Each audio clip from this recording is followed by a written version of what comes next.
Shalom, Bapak Ibu, saudara-saudari terkasih, semoga senantiasa diberi kesehatan dan berkat berlimpah dari Tuhan kita Yesus Kristus. Marilah berdoa dalam nama Bapa dan Putra dan Roh Kudus. Amin. Ya Tuhan, puji dan syukur kami boleh mendengarkan dan merenungkan firman-Mu. Semoga kami dapat menjalankan kehidupan kami sesuai dengan firman-Mu. Amin. Renungan Harian Katolik Minggu 12 Desember tahun 2021. Hari Minggu pekan ketiga Advent. Bacaan pertama, Zefanya 3, 14-18. Bacaan kedua, Filipi 4, 4-7. Bacaan Injil, Lukas 3, 10-18. Bacaan pertama. Bersorak-sorailah, Putri Sion, bertempik sorailah, hai Israel, bersukacitalah dan beriarialah, dengan segenap hati, hai Putri Yerusalem.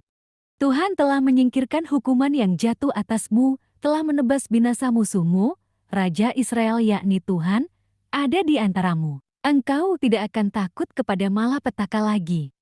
Pada hari itu, akan dikatakan kepada Yerusalem, jangan takut, hai Sion, janganlah tanganmu menjadi lemah lesu. Tuhan Allahmu ada di antaramu sebagai pahlawan yang memberi kemenangan. Ia bergirang karena engkau dengan sukacita. Ia membaharui engkau dalam kasih-Nya. Ia bersorak-sorak karena engkau sorak-sorai, seperti pada hari pertemuan raya. Aku akan mengangkat malapetaka daripadamu, sehingga oleh karenanya engkau tidak lagi menanggung cela. Bacaan kedua. Bersukacitalah senantiasa dalam Tuhan. Sekali lagi kukatakan, bersukacitalah. Hendaklah kebaikan hatimu diketahui semua orang. Tuhan sudah dekat.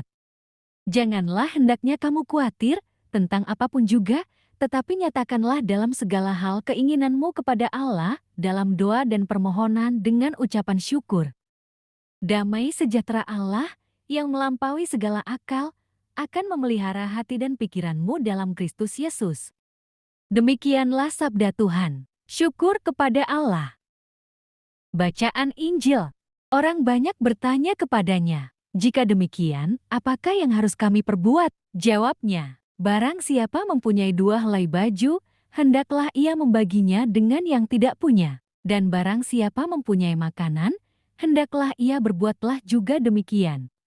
Ada datang juga pemungut-pemungut cukai untuk dibaptis, dan mereka bertanya kepadanya, Guru, apakah yang harus kami perbuat? Jawabnya, jangan menagih lebih banyak daripada yang telah ditentukan bagimu. Dan prajurit-prajurit bertanya juga kepadanya, dan kami, apakah yang harus kami perbuat? Jawab Yohanes kepada mereka, merampas, dan jangan memeras, dan cukupkanlah dirimu dengan gajimu. Tetapi karena orang banyak sedang menanti dan berharap, dan semuanya bertanya dalam hatinya tentang Yohanes, kalau ia adalah Mesias, Yohanes menjawab dan berkata, kepada semua orang itu, aku membaptis kamu dengan air, tetapi ia yang lebih berkuasa daripadaku akan datang, dan membuka tali kasutnya pun aku tidak layak. Ia akan membaptis kamu dengan Roh Kudus dan dengan api. Alat penampi sudah di tangannya, untuk membersihkan tempat pengirikannya, untuk mengumpulkan gandumnya ke dalam lumbungnya. Tetapi debu jerami itu akan dibakarnya dalam api yang tidak terpadamkan. Dengan banyak nasihat lain, Yohanes memberitakan Injil kepada orang banyak. Renungan Injil. Dalam Injil, Yohanes Pembaptis sedang mewartakan pertobatan di padang gurun. Ia melakukan itu karena seorang yang lebih agung dari dia akan datang. Ia lebih berkuasa daripadaku akan datang, dan membuka tali kasutnya pun aku tidak layak. Setelah sekian masa tidak terdengar suara seorang nabi, Yohanes Pembaptis tampil untuk mewartakan datangnya Sang Pembebas sejati. Itulah kabar gembira sesungguhnya. Ia sudah dekat, karenanya orang harus siap menyambutnya dengan hidup yang layak dan bersih. Natal sudah diambang pintu ini, saatnya menyatukan hati bersama dengan Zefanya, Yohanes Pembaptis, dan Santo Pales. Inilah saatnya mencoba merasa-rasakan sukacita mereka, menyadari dengan sungguh bahwa yang akan kita rayakan kelahirannya bukanlah orang sembarangan. bahwa yang sedang kita nantikan kelahirannya, orang yang sangat berarti dan penting bagi hidup kita. Ia orang penting dalam hidup kita. Maka saatnya menyiapkan baginya hati terbaik. Tuhan kini mengasihani umatnya dan berjanji akan berada kembali di tengah-tengah mereka. Ia akan mengumpulkan mereka yang tercerai-berai. Yerusalem dan penduduknya dihimbau agar tidak lagi bersedih. Kebesarannya akan pulih. Tuhan akan mendatangi kota sucinya dan akan tinggal di sana lagi. Injil-Injil khususnya Lukas memakai dalam wujud pola perjalanan Yesus menuju Yerusalem. Dia itulah raja yang dinanti-nantikan orang, dia itulah penyelamat yang diharap-harapkan datang ke kota sucinya.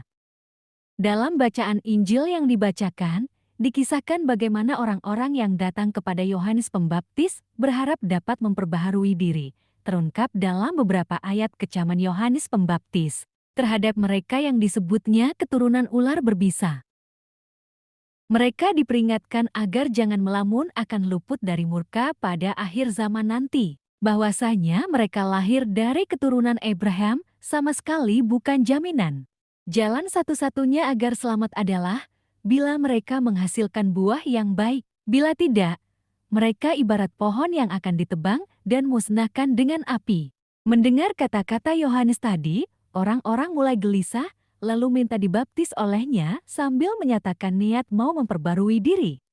Waktu itu baptisan lazim dilakukan sebagai ungkapan niat memperbaharui diri di hadapan seorang guru dan dihargai. Ada macam-macam kelompok, orang kaya, pemungut cukai, dan tentara. Meskipun termasuk kaum terhormat dalam masyarakat, mereka sering dianggap sudah terlampau jauh terpisah dari kehidupan orang Yahudi yang beragama. Mereka yang ditonjolkan Lukas sebagai orang-orang yang rendah hati bertanya, apakah yang harus kami perbuat? Pertanyaan ini juga sering timbul dalam lubuk hati banyak orang, juga dalam batin kita. Namun demikian, penalaran seperti di atas belum tentu membawa perubahan dalam diri orang secara menyeluruh. Orang perlu sejenak meninggalkan kebisingan hidup dan menemukan ketenangan batin.